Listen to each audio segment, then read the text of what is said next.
নমস্কার, দিব্যদৃষ্টি ফাউন্ডেশনের পক্ষ থেকে আমি নির্মল শাস্ত্রী। আজকে একটা জিনিস নিয়ে আলোচনা করি, সেটা হচ্ছে ফলহারিণী কালী পুজো। খুব বিখ্যাত, আমরা প্রত্যেকেই কম বেশি এই ফলহারিণী কালী পুজোর মাহাত্ম্য কিন্তু আমরা জানি। তো এই জ্যৈষ্ঠী মাসের অমাবস্যা তিথিতে এই যে ফলহারিণী কালী পুজো হয়, মায়ের বন্দনা হয়, এই মায়ের রূপটি কি প্রকার? শাস্ত্র মতে বলছে মহাদশবিদ্যার মায়ের যে 10টা রূপ, সেই রূপের মধ্যে তৃতীয়তম মায়ের রূপ সে হচ্ছে মা ষোড়শী। এই ফলনহারিণী কালী পুজোয় কিন্তু মা ষোড়শী পুজোর আরাধনাই কিন্তু করা হয়। এই মা ষোড়শীর নামকরণ কেন হয়েছে? মায়ের এখানে বয়স হচ্ছে 16 বছর, মায়ের এখানে 4খানা হাত। এই মা হচ্ছে আমাদের ধন সম্পদ ঐশ্বর্য, এই কারক হচ্ছে কিন্তু এই মা ষোড়শী। তো জ্যৈষ্ঠী মাসের পূর্ণ তিথি অর্থাৎ এই অমাবস্যা তিথিতে এই যে ফলনহারিণী কালী পুজোর যে পুরাণ মতে ব্যাখ্যা, এই দেবতা এই মায়ের বন্দনায় আমরা কীরূপ আমাদের জীবনে আমরা নিজেদেরকে লাভবান করতে পারি এবং কোন জিনিসগুলো আমাদের জীবন থেকে আমরা বর্জন করতে পারি, আজকে এই নিয়ে কিন্তু আলোচনা। তো এই যে আসন্ন 16 তারিখ এই ফলনহারিণী কালী পুজো, এই কালী পুজোর কিন্তু বিশেষ তাৎপর্যতাপূর্ণ মানে কিন্তু রয়েছে। এখানে আমি আবারও বলি, মহাদশবিদ্যার তৃতীয়তম দেবী মা ষোড়শীর পুজো কিন্তু এই ফলনহারিণী কালী পুজোতে কিন্তু করা হয়। মা এখানে কিন্তু 16 বছরের বালিকা, এখানে মায়ের 4টে হাত। মা কিন্তু এখানে বালিকা রূপে, তার গায়ের রং হচ্ছে সূর্যের মতো উজ্জ্বল। সে কিন্তু এখানে তার গায়ের রং হলুদ বর্ণ, তার শরীর থেকে কিন্তু জ্যোতি বেরোচ্ছে।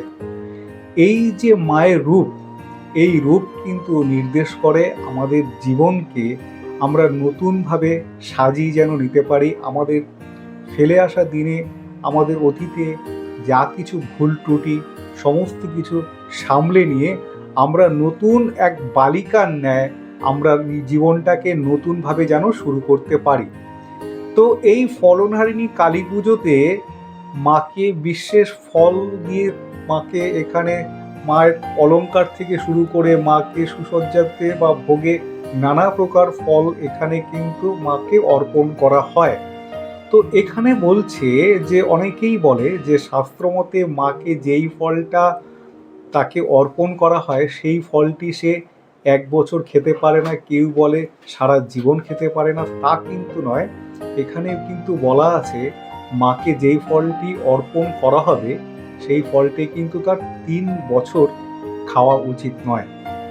কেন উচিত নয় সেই প্রসঙ্গে আলোচনা করতে গেলে আরও অনেক বড় কথা, আলোচনাটা আমি খুব সংক্ষেপে আমি শেষ করব, কিন্তু এই পুজোর তাৎপর্যতাপূর্ণ মানেটা কি সেই বিষয়টা নিয়ে কিন্তু আলোচনা আমি করব। তো ফলনহারিণী কালী পুজোর এই তিথিতে আমরা যেহেতু এখানে মাকে বালিকা রূপে, 16 বছরের বালিকা রূপে মাকে আমরা পূজিত করব, তার মানে আমাদের জীবনকে আবার নতুন করে শৈশব থেকে শুরু করে আমরা কিন্তু জীবনকে নতুন করে ফেলে আসা ভুল সেইগুলো শুধরে নিয়ে আমরা কিন্তু নতুনভাবে নতুন জৌলসের সাথে, কারণ এখানে মায়ের রূপ কিন্তু একদম সূর্যের বর্ণের মতো একদম উজ্জ্বল জ্যোতিপূর্ণ। তো এই মায়ের রূপকে আমরা যদি আহ্বান করি, আমরা পূজিত করি, আমাদের মধ্যে কিন্তু একটা অদ্ভুতভাবে একটা পজিটিভ একটা এনার্জি কিন্তু আসবেই। তো এই ফলনহারিণী কালী পুজোতে আমাদের কিন্তু উচিত এই অমাবস্যা তিথিতে সম্পূর্ণ নির্জলা উপবাস থেকে এই দেবীর আরাধনা করা এবং দেবীকে নিজের মতন করে নিজে পুজো করা। এখানে কিন্তু বলা আছে যে যে কোনো দেবদেবীর পুজো করতে গেলে 3টে জিনিস কিন্তু এখানে প্রধান, সেটা হচ্ছে কি নিষ্ঠা, শ্রদ্ধা, ভক্তি, এই তিনটে থাকলেই কিন্তু পুজো সম্পূর্ণ হয়। তাই বলবো এই ফলধারিণী কালী পুজোতে নিজেদের ভুল ত্রুটি যা কিছু আছে শুধরে নিয়ে জীবনকে নতুন গতিতে, নতুন ধারায় কিন্তু আমাদের পরিচালনা করতে হবে। মা এখানে কিন্তু আমাদের সবাইকে আশীর্বাদ করে সেই পথকেই অনুসরণ করাবে। তো এই পূর্ণ তিথি, পূর্ণ লগ্নে আমাদের দেখেছি শাস্ত্রমতে বেশ কিছু গ্রহ প্রতিকার, বেশ কিছু গ্রহের যে ত্রুটি থাকে, এই ত্রুটিগুলো কিন্তু সংশোধন করা যায়, সামলে নেওয়া যায়, সেটা যে কোনো প্রকার ত্রুটি হোক।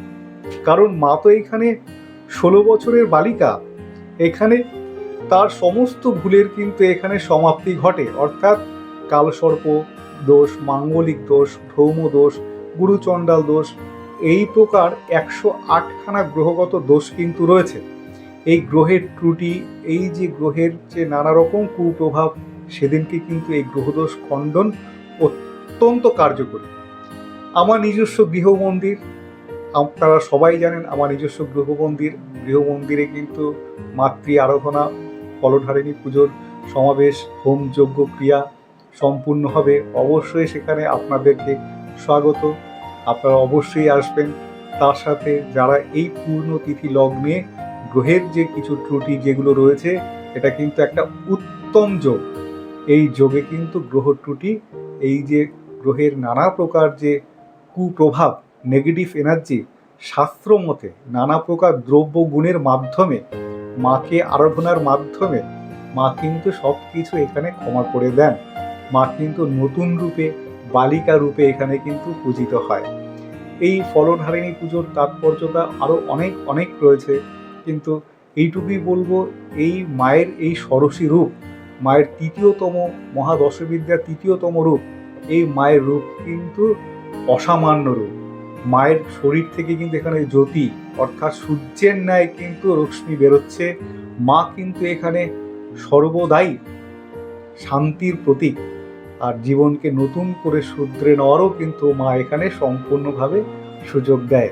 তাই বলবো এই দিনটিতে আমরা সবাই ঈশ্বর আরাধনা, মাতৃ আরাধনায় নিজেদেরকে নিয়োগ রাখি এবং এই অঙ্গীকারবদ্ধ হই যে আগামী গত দিনগুলোতে আমাদের দ্বারা যেই প্রকার ভুল হয়েছে, সেই সমস্ত ভুলগুলোকে আমরা সামলে নিয়ে আগামী দিন যেন সুন্দরভাবে শুরু করতে পারি। আজকের মতো এইখানেই, সবাই ভালো থাকবেন।